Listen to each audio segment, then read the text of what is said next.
અત્યારે હાલમાં આવી બહુ મોટી દુઃખદ ખબર મિત્રો, દક્ષિણ ઈરાનમાં એક બસ પલટતા ઓછામાં ઓછા 21 લોકોના મોત થયા છે, જ્યારે 34 લોકો ઇજાગ્રસ્ત થઈ ગયા છે.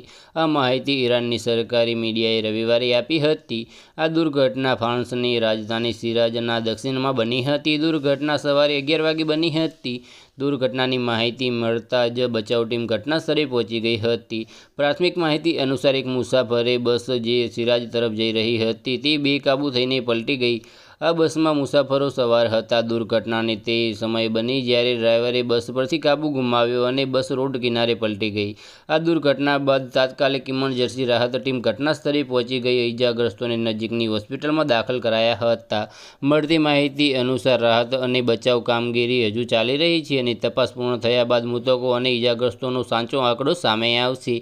દુર્ઘટનાનું સાચું કારણ હજુ પણ સ્પષ્ટ નથી થયું, પરંતુ અધિકારીઓનું કહેવું છે કે તેની તપાસ ચાલી રહી છે. જો કે માનવામાં આવી રહ્યું છે કે દુર્ઘટનાના ડ્રાઈવરની બેદરકારી અથવા વાહનની ખામીના કારણે બની હોઈ શકે છે. તો બસ આજ માટે આટલું જ, અને મારી યુટ્યુબ ચેનલ પર નવા હોય તો લાઇક, શેર અને સબસ્ક્રાઈબ કરી દેજો. ધન્યવાદ.